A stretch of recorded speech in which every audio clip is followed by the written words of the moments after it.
अरे मराठी माणूस हे करू शकत नाही, मराठी माणूस ते करू शकत नाही, आपण आपल्याच नावाने बोंबलत असतो। सकाळ सकाळ रिक्षा धंद्यावर जायचं म्हणलं, घरातून बाहेर निघलो नाश्ता न करताच म्हणलं काहीतरी खावं बाहेर, म्हणून वडापावच्या गाडीवर आपली गाडी थांबवली आणि एक वडापाव घेतला गरमागरम मस्त। वडापाव होता 10 रुपयाला, टेस्ट पण एक नंबर। वडापाव खाता खाता सहज आपल्या वडापाव बंधूनं विचारलं की दादा दिवसाला किती इन्कम होतं, तर तो सहजच बोलला, काहीच प्रश्न नाही केला मला। म्हणला मित्रा 5 ते 6 हजार रुपये कमवतो। मी आश्चर्यचकित झालो, कसं काय म्हणलं भावा एवढं? तर तो म्हणला मित्र हिसाब लाव, मी 500 वडापाव सहज विकतो दिवसाला, जास्त पण विकत असेल जास्त पण जात असेल, पण तुला 500 सांगतो मी, 10 रुपयाला वडापाव 5,000 रुपये गेले। दिवसाला 500 वडापाव विकतो, एक वडापाव 10 रुपयाला झाले ना 5,000 रुपये, खुल्ला हिशोब आहे। जास्त वडापाव गेलं तर जास्त इन्कम आहे।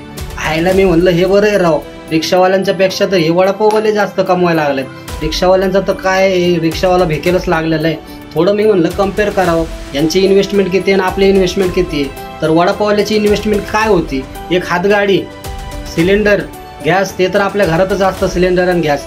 हातगाडीचं जर भाडं पकडलं तर 200 रुपये भाडं, कढई, तेल आणि बटाटे, काय बटाटे सगळ्यात स्वस्त भाजी मार्केटमध्ये बटाटाच आहे, आणि बटाटा आणि भाजीपाला, तर ते 2,000 रुपये आपण इन्व्हेस्टमेंट पकडू।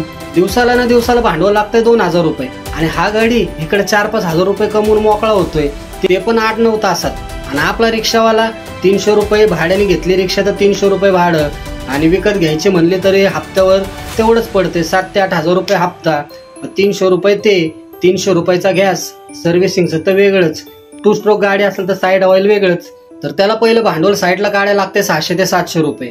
आणि हा गाडी कमवतोय किती रिक्षावाला, 1,500 ते 2,000 रुपये। 2,000 रुपयाला पण लय मुश्किल आहे हो, सकाळी 6ला गाडी काढा आणि संध्याकाळी पार 7 ते 8 वाजतात, 2,000 रुपये पण होत नाही। ज्याचे होतात त्याचे होतात, पण काय काय लोकांचे तेवढे पण होत नाहीत। सत्य परिस्थिती ही आहे, दुपारची तर भाडीच वाजत नाही।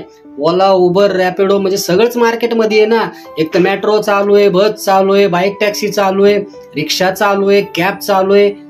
कसा धंदा होईल, कसा एखादा रिक्षावाला 3-4 हजार रुपये घेऊन जाईल?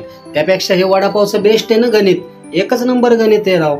हा विचार डोक्यात यायला पाहिजे होता आपल्या, पण कसं आहे आपण त्या गोष्टीला लाजतो, आपण ती गोष्ट करायला ॲग्रीच होत नाही की बाबा काय करायचंय, रस्त्यावर काय करायचंय, लोक नावं ठेवतील, लोक काय बोलते, अरे रस्त्यावर वडापाव विकायला लागलाय। या गोष्टीला ना आपण प्रत्येक धंद्याला मराठी माणूस आहे ना घाबरतो आणि लाजतो। मराठी माणूस आहे ना धंद्यात उतरायला लाजतो, आणि तिथंच आहे ना, तिथंच त्याचं खच्चीकरण होतं आणि तिथंच तो मार खातो। त्याच्यामुळे आहे ना तो पुढं जायचा त्याचा चान्सच होतो। अरे मराठी माणूस हे करू शकत नाही, मराठी माणूस ते करू शकत नाही, आपण आपल्याच नावाने बोंबलत असतो। करायची तर इच्छा नसतेच आपली, ज्याची इच्छा असते ना करायची तो मस्त कमवतो, पुढं जातो आणि मोठा होतो।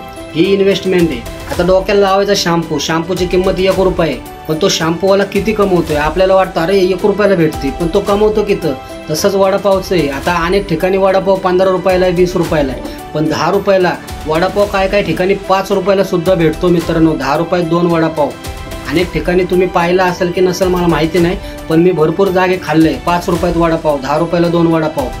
ते पण वडापाववाले ना मित्रांनो मस्त, त्यांचं ना 1000 ते 1,500 रुपये टार्गेट असतं। 1000 ते 1,500 वडापाव विकले गेलेच पाहिजे, या हिशोबानेच ते धंदा करत असतात, आणि मित्रांनो हे कमवून मोकळे होतात। हा वडापावचा जो बिझनेस आहे ना मित्रांनो, 1 नंबर बिझनेस आहे रिक्षापेक्षा। रिक्षाला हा मार खातो मित्रांनो, हा वडापाव एकदम कच्चा खाऊन टाकतो या रिक्षा धंद्याला।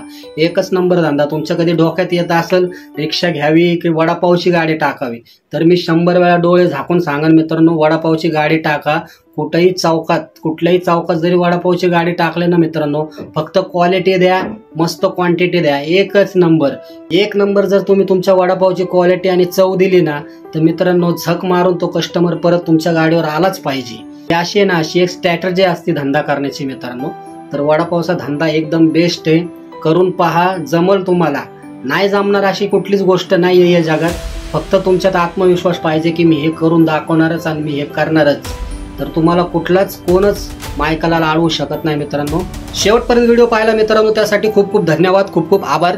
आपला व्हिडिओ जर आवडला असेल आणि आपल्या चॅनलवर जर तुम्ही नवीन असाल तर आपल्या चॅनलला एक सबस्क्राईब करायला विसरू नका मित्रांनो। तर भेटूया आपण आपल्या पुढच्या इंटरेस्टिंग व्लॉगमध्ये, तोपर्यंत अलविदा।